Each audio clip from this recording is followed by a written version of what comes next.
almost 20% of your taxes is going into your pension fund. You don't have an option to say no. If I do not want to retire in Sweden, if I move abroad, what happens to the money that I am already contributing now? I am taxed 30% on my overall salary. Out of that 30%, 16% is being contributed towards my income. Hi guys, how are you doing? I am doing amazing like always, and I welcome you back once again on my channel. If I ask you today, what is your retirement plan? Are you planning to retire in Sweden? I am guessing answer to that question is I don't know. Honestly, even I don't know if I plan to live in Sweden forever. I plan to spend my old days in Sweden, or if I would like to move out, I don't know at this point of time. But that does not stop you, or that is not stopping me from contributing towards my pension fund. If you are working in Sweden, then you are already paying taxes, and almost 20% of your taxes is going into your pension fund. You don't have an option to say no. I would not like to contribute towards my pension fund. No, that's not an option here in Sweden. The money is already been deducted even before you get your salary in hand. And that is why I think it is important to understand the Swedish pension system, and thus I am here with you to talk about Swedish pension system. In this video, I would like to talk about general idea of Swedish pension system. I would not like to take you into details of it because I think Swedish pension system is quite complicated. There are multiple components, but I would like to give you the brief idea about the pension system, different components, and how are you contributing, which part of your salary is going into the pension fund. How can you withdraw that money once you turn maybe 66 or 65? And in the end, we will talk about the very important question, especially for the international population living in Sweden. What happens to the money that I am contributing now?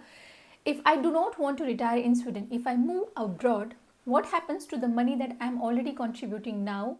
For all this information, please stay tuned until the end. Although the Swedish pension system is quite complicated, it is quite complex, I will try to simplify it as much as possible for me. Swedish pension system has three different components. The first is national pension or general pension, or also called as public pension. The major chunk of your pension is coming from your national pension or public pension, or also called as general pension. And you are contributing towards the national pension through your taxes. The taxes that you are paying to the government is going into the national pension. There are two components of the national pension. One is called as income pension and the other one is called as premium pension. 16% of your taxable amount is contributing towards your income pension, which means, let's say I am taxed 30% on my overall salary. Out of that 30%, 16% is being contributed towards my income pension, which I will get in my old days. And 2.5% of that taxes is going into the premium pension. When I am contributing the money today, when I get salary in this month and I am already contributing 16% of my salary into income pension and 2.5% of my salary into premium pension. Let's say I am going to work for next 30 years and after that I plan to retire. Now where that money goes for next 30 years? So government do not just simply keep that money in the accounts. What government does is government invests that money into the funds. Government invests that money into the mutual funds so that the money appreciates, the value of money appreciates, and when you get old, when you get retired, you will have a appreciated value, you will have the appreciated money. Let's say I am contributing 100 crowns today, and if I get the same 100 crowns after 30 years, the value of that money will not be same. Now coming back to these two components, income pension and premium pension. The basic difference between these two is that in the income pension, you cannot control where you would like to invest your money. The government decides which mutual fund is best, and government and the government agencies, the agency which is taking care of the pension decides in which mutual fund they would like to invest this 16% of your money. But when we talk about premium pension, in the premium pension, you can decide in which mutual fund you would like to invest. If you have good knowledge about the fund market, then of course you can go ahead and choose a fund that you would like to invest. Maybe you will get better returns than what government agencies are investing into. I honestly do not have good knowledge about fund markets. I am not so much into the mutual funds or into the stock market, so I have given all the authorities to the government agency. Government invests our money into very low risk and of course the low income kind of a funds, so that money is safe, and do not invest into the very risky funds. Important thing about national pension is that when I say you are contributing from the taxes that you are paying, Even if you're not working, let's say you're on parental leave, like me, I am on parental leave currently, still I am being taxed on the insurance money that I am getting from the Forshak Incase. If you are receiving any kind of unemployment fund, or if you are receiving some kind of sickness benefit, on that money also you are being taxed, and part of that tax is being contributed towards the pension. It's not necessary that if you are working in Sweden, then and then only you are contributing towards your pension fund. You are still contributing towards your pension fund even if you are on parental leave, even if you are on sickness leave, or maybe you are receiving some kind of benefit where you are being taxed. After the national pension or public pension comes the occupational pension. The basic difference between these two is that in the national pension, in the public pension, you are contributing from the money whatever you are earning. But in terms of occupational pension, it's not you who is contributing, it is your employer who is contributing towards your occupational pension. Let's say I'm working for the company A. Company A will contribute towards my occupational pension and it is not been deducted from my salary.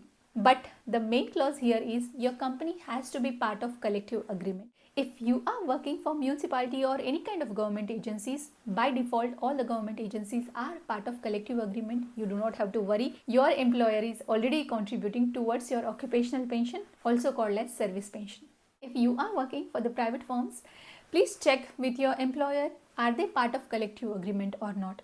99% of the employers in Sweden are part of collective agreement and you are getting your occupational pension through your employer. But there might be some employers who are not part of collective agreement. So please do check out with your employer that are they part of collective agreement or not, because if they are not, you might be missing out on your occupational pension, which most of the people who are working in Sweden are getting. Since the occupational pension is paid by the employer, if you are not working, you have, let's say, your own business, you are a self-employed, in that case you will not get the occupational pension. But of course you can choose to contribute some part of your profit into your occupational pension. The third major part of pension system is through private saving. You can invest privately into different mutual funds which will give you returns in your old days, which will give you returns when you retire. You can choose some pension mutual funds through different brokers, or you can reach out to banks and you can decide to save into pension fund. If you're earning quite high in Sweden, then I'm sure you already know that you are being taxed quite high. In Sweden, taxes are quite progressive. The more you earn, the more taxes you pay.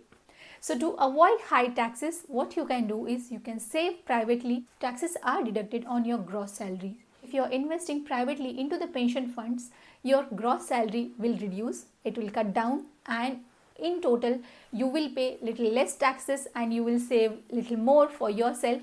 But the disadvantage of that is, of course, you're not getting your money right now into your hands. You're saving for your future self. Now what we discuss is different components through which you are contributing towards your pension. Coming back to the main question, when and how much I will receive the money.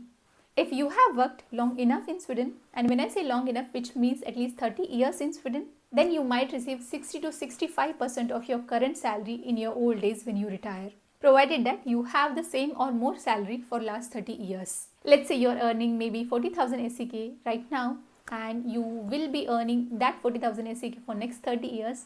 Then when you retire, you might get 60 to 65% of your current salary as your pension fund into your old days. Whatever money you have contributed to your national pension fund or occupational pension or through private saving, government will decide the average life expectancy, and based on that you will get that money distributed throughout your lifetime until you live. The national pension comes throughout your life. You will receive the national pension until you live. You can get the national pension, the public pension, when you turn 66 years old. But the occupational pension, you can decide, okay, I have contributed, let's say, 100 crowns into occupational pension fund, and I would like to withdraw that occupational pension fund, let's say, in 5 years only. I would not like to wait for maybe I will live until the age of 80 or 90, and I would not like to divide that 100 crowns into maybe next 20 years of my life. I would like to receive that money into my next 2 years of my life. I can get more money for next 2 years through the occupational pension. The private saving also, it goes the same. You can decide how long you would like to get that money. Would you like to have that money for lifelong until you die, or would you like to receive that money in maybe 2 years or 3 years or 5 years? In terms of occupational pension or private pension, you can receive that pension from the age of 55. One interesting thing in Sweden is that you can receive your pension and you can still work. Let's say I am receiving my occupational pension, I am receiving my service pension, and now I am 60 years of old. I can still work for few more years and I can parallelly receive the occupational pension.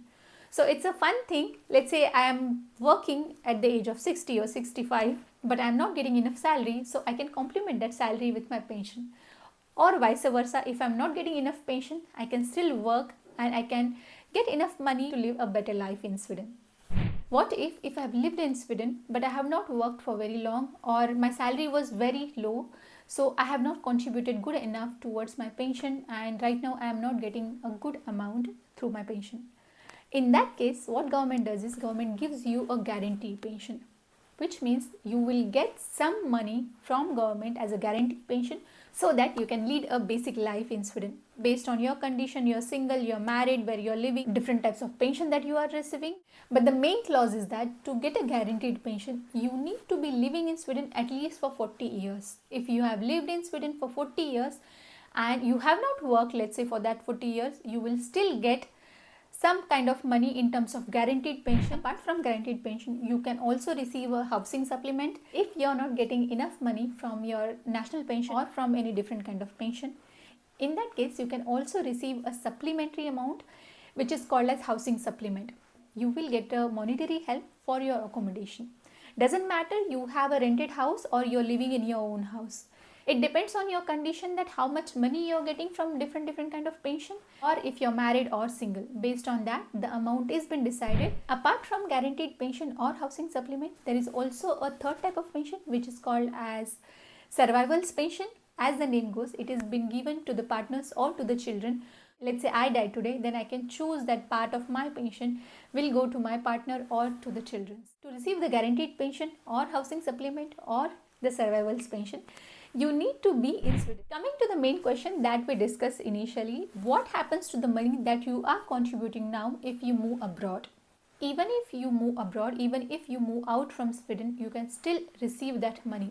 The money that you are contributing towards your national pension or your occupational pension or the savings that you do privately, you will still get that money as a pension. Doesn't matter which part of the world you live in. But the clause is you will get that money into krona. So you have to decide how will you transfer that money in whichever country you are going to live in. What you have to do is when you decide to retire, you have to inform to the Swedish pension agencies, I am eligible to receive pension, maybe let's say national pension, that I am 66 or 67 based on that time, that era, what is the age limit, and these are my details, this is my postal address, and I would like to receive the money. You will get that money in Swedish krona. You can do that digitally with your bank IDs, or you can decide to visit to one of the service offices. So it does not matter that you would like to retire in Sweden or in any different part of the world. You will still get your money. You will still get the money that you are contributing now in your old days. You can enjoy your retirement peacefully. I hope the information that I have shared is helpful, and now you understand the Swedish pension system little more and little better. And with that, we have come to an end. If you have any queries, if you have any questions, please write down in the comment section. Also, if you have any more inputs, please do write in the comment section. It will be helpful for us and also to our viewers who are watching this video. We can share the knowledge with each other. And with that, we have come to an end. I will come back again on this channel with a new video on a new day. Till then, please stay tuned. Bye.